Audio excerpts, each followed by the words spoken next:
Good morning students. In the previous video we have learnt about the process of evaporation.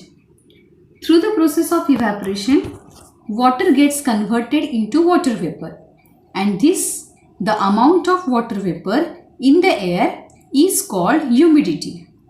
So today in this video we are going to learn about the humidity in the air. If the amount of water vapor is more, we say it is humid. In the dry air, humidity is less, and in damp air, humidity is more.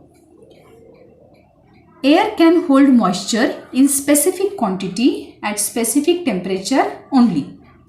As air cools down, its moisture holding capacity reduces. Students, let me tell you here the meaning of moisture holding capacity. The capacity of the air to hold vapor. This is called as moisture holding capacity. This capacity changes according to the temperature of the air. Air having low temperatures cannot hold much moisture.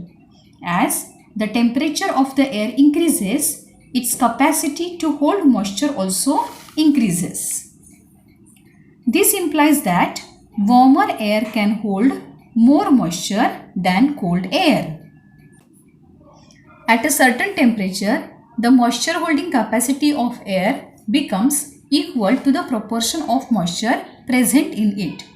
This condition of the air is called saturation of the air. Now children, let me tell you here what does it mean by saturation of air. When the air can hold as much as moisture as it can at a given temperature, it is known as saturated air. Students, in order to understand saturation of the air, we will have one experiment here. Take a colander or tray which is deeper in the center. Take a piece of sponge. On the flat part of the tray, make holes with the help of nails.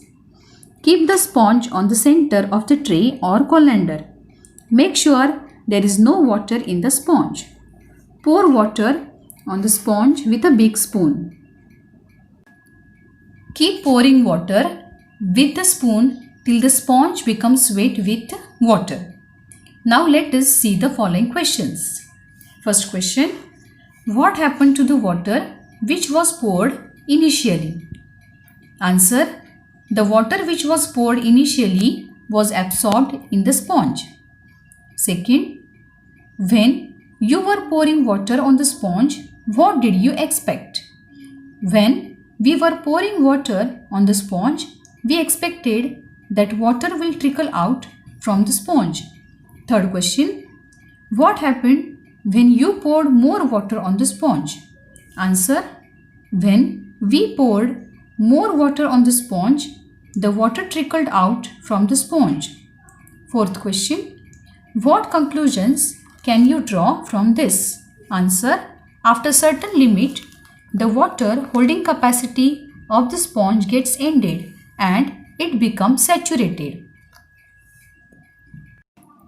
Let us suppose that the air is like this piece of sponge.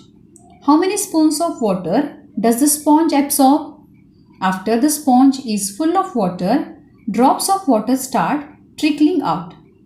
One can tell the number of spoons of water required to make the water trickle down the sponge by observation. This shows that the water holding capacity of the sponge is fulfilled. This makes it saturated. Similarly, when the proportion of moisture in the air exceeds its vapor holding capacity, precipitation in the form of rain or snow occurs on the earth. The moisture holding capacity of the air depends on its temperature.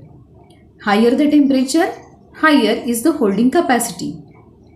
We have learnt earlier that as we go higher in the sky, the air becomes cooler. So, as per this rule, as we go higher, the vapor holding capacity of the air will decrease. The following table will make it clear. At 15 degrees Celsius, the capacity of 1 cubic meter air is to hold 12.8 gram of moisture. If this amount of vapor is present in the air is said to be saturated. This humidity in the air is expressed in different ways. That is absolute humidity and relative humidity. This we will learn in the next video.